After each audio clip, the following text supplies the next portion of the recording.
Tous les jours en direct du No Logo Festival, de 14 h à minuit, avec Sarah, Don Julio et Selecta Jib, interview, jeux, concerts, infos, surprise.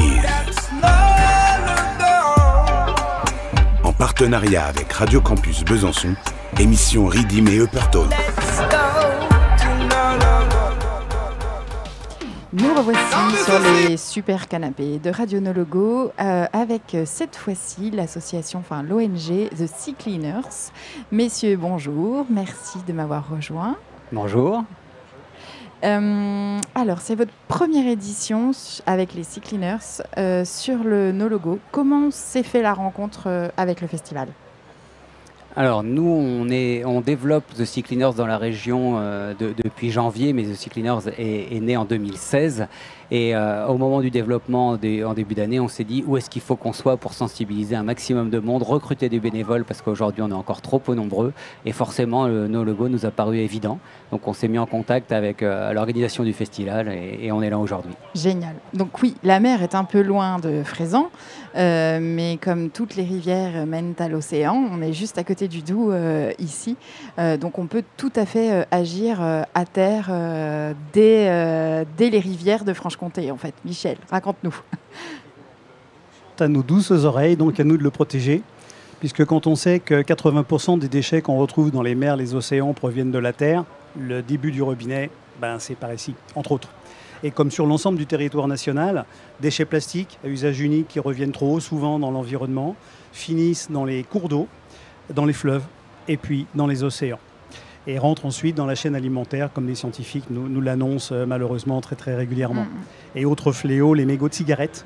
Donc j'invite tous les festivaliers fumeurs à se munir d'un petit cendrier de poche. Surtout venez nous voir. On les récupère sur le No Logo pour faire des doudounes. Donc c'est un message que nous ne cessons pas de diffuser sur les ondes de la radio. Ne jetez pas vos mégots au mauvais endroit. Il y a des récipients faits pour ça. Super. Puisque ça, ils auront une autre vie. Mais vous avez des collecteurs aussi du coup sur le stand. Absolument. Nous avons des collecteurs puisque parmi les partenaires de Sea Cleaners figure la société Mego, M-E-G-O, ça ne s'invente pas, qui possède un brevet industriel pour recycler les mégots de cigarettes, uniquement la partie mégot, j'insiste bien, en ouate de cellulose, et qui va devenir du mobilier urbain suite à un traitement industriel, breveté, qui permet de désintoxiquer bien évidemment l'ensemble des polluants qui sont contenus dans le mégot, et ensuite en obtenir une matière dure, solide, qui peut devenir des bancs, des tables, des chaises, des poubelles, des choses comme ça. On peut faire plein de choses, des doudounes, du mobilier, c'est formidable. On n'arrête pas le progrès. Effectivement, chaque déchet peut être valorisé. En fait, c'est un des messages que vous véhiculez au sein de l'ONG. Absolument, c'est vital parce qu'un seul mégot de cigarette peut polluer jusqu'à 500 litres d'eau. Et puis, d'autre part, c'est un sujet d'actualité et brûlant, sans faire de mauvais jeu de mots, puisque un mégot dans l'environnement, c'est probablement un départ de feu. Tout à fait. On a connu l'année dernière les méga-feux de forêt, notamment dans les Landes. C'est encore d'actualité avec ce qui se passe en ce moment à Hawaï. Alors, c'est peut-être loin de chez nous, mais l'environnement ne connaît pas les frontières. La Grèce, c'est plus proche, mais... La Grèce est plus proche. On peut citer le Portugal, on peut parler de l'Espagne, on peut parler de beaucoup de pays qui connaissent ce fléau. Et commençons par chez nous, en France, et ramenons nos mégots. Tout à fait. Donc ça, c'est une des actions, entre autres, qu'on peut mener à terre. Quelles sont les autres actions que sont amenés à faire les bénévoles au sein de The Sea Cleaners ? On va faire également des actions de ramassage. Et là, c'est vrai que c'est plus tentant sur les plages. Clean walk. Les clean walk, exactement. Souvent sur les plages, dans les régions où il y a les plages. Ici, on a tendance à oublier qu'on peut se motiver pour ça, mais il y a les bords de rivière, il y a les rues, il y a les forêts, partout. Si on organise un ramassage... Parce qu'une bouche d'égout, c'est déjà le début de l'océan, finalement. Exactement, c'est de plus en plus marqué sur les bouches d'égout, effectivement, et c'est important. Donc on va faire ça, et les bénévoles vont aussi contribuer beaucoup à la sensibilisation, c'est-à-dire que là, on va se succéder sur le stand pour sensibiliser. On va aller aussi dans les collèges, dans les lycées, dans les écoles primaires. On va aller... un volet pédagogique. Exactement. La pédagogie, le pôle sensibilisation nous aide pour ça. On a beaucoup d'outils, des jeux qui sont très ludiques mais qui permettent de retenir des chiffres importants comme ceux que Michel a donné tout à l'heure. Donc vraiment, c'est pour ça qu'on a besoin d'être nombreux parce que pour se répartir sur toutes ces tâches-là, il faut forcément être nombreux, organisés, parce que derrière, si on veut aussi faire tout ça, il faut communiquer, donc il faut qu'on s'organise sur la communication, entre autres, et donc plus de gens viendront nous voir, scanner notre QR code, s'inscrire sur le site thecleaners.org, et plus on sera heureux de les recevoir pour continuer à grandir ensemble. Super. Donc ça, c'est les actions à terre. On peut parler du grand rêve en mer et de déjà ce qui se passe en mer. Michel, tu peux peut-être nous en parler. Oui, bien sûr. Le projet phare de notre association, c'est la construction de ce navire, le Manta, qui sera un très gros navire collecteur de déchets flottants à la surface des océans. Je dis qui sera parce que bien sûr il n'est pas encore construit. Sa première mise à l'eau est prévue à ce jour jusqu'à fin 2025. Premiers essais en mer consécutivement avec son équipage à bord. Premier bateau collecteur parce qu'il existe déjà des initiatives, mais en réduction sur des petites surfaces. Là on sera vraiment en présence d'un grand navire puisqu'il fera 55 mètres de long, 46 mètres de large et 62 mètres de haut. J'ai eu l'occasion de voir la maquette, c'est assez impressionnant. Ça sera un navire impressionnant effectivement. Et nous avons également 2 plus petits bateaux, les Mobula, qui sont eux déjà actifs, puisque le premier a été livré en début d'année 2023 à Bali. Donc même fonction, collecter les déchets flottants à la surface des cours d'eau et des océans, pas trop loin des côtes, puisqu'en fait Mobula est plus petit que Manta.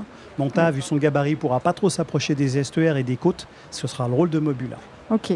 Oui, et en plus, Bali, si ma culture écologique est assez bonne, tous les fleuves, etc., servent de poubelle. En fait, les déchets, donc il y a énormément à faire sur la moindre petite rivière, embouchure, etc. L'abord des côtes est assez pollué. Exactement, il ne faut pas perdre de vue que c'est un archipel. Donc les conditions de navigation ne sont pas aussi simples qu'en plein milieu de l'océan, ni au large de l'Atlantique. Par ailleurs, il faut faire aussi un petit peu le ménage devant notre porte. Si Bali et l'Indonésie sont si pollués, c'est peut-être aussi parce que nos déchets. Pas mal de pays industriels et industrialisés ont transféré leurs déchets depuis trop longtemps vers ce pays. Et aujourd'hui, il faut quand même reconnaître que l'Indonésie et Bali a son économie qui repose principalement sur le tourisme. En termes de carte postale, ils ont besoin de quelque chose d'un peu plus chatoyant. Tout à fait, je suis tout à fait d'accord avec vous.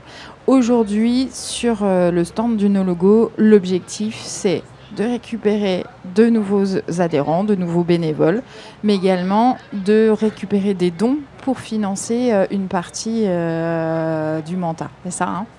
C'est exactement ça. En résumé. C'est exactement ça. On vous attend nombreux. On a une panoplie de vêtements qui vous attendent. Qui sont très chouettes, je tiens à le dire. Donc il y a les magnifiques t-shirts bleus, mais il y a tout un tas de casquettes, sweats qui sont vraiment super. Bonnets, même si on ne souhaite pas avoir à les mettre aujourd'hui, mais oui, non, on a tout ce qu'il faut. Mais par contre, ici, on sait que les nuits sont fraîches, donc peut-être ce soir, là, vous allez vendre des bonnets. Exactement. Génial. Si on veut vous contacter sur l'antenne Franche-Comté, quelles sont les coordonnées à retenir ? Alors, le plus simple, c'est d'aller sur le site www.thecleaners.org, d'aller sur la page bénévolat. Il faut faire attention parce que sur la page bénévolat, il faut bien descendre tout en bas de la page, je préfère le préciser. Et tout en bas, il y a un formulaire à remplir. Dans ce formulaire, vous allez mettre votre adresse mail. Et là, on va recevoir, nous, directement, Michel ou moi, la candidature. On va reprendre contact avec vous. Avec le code postal. Exactement. Okay. En raison du code postal, tout ce qui est en Bourgogne-Franche-Comté va être orienté vers nous et on vous recontactera rapidement. Super.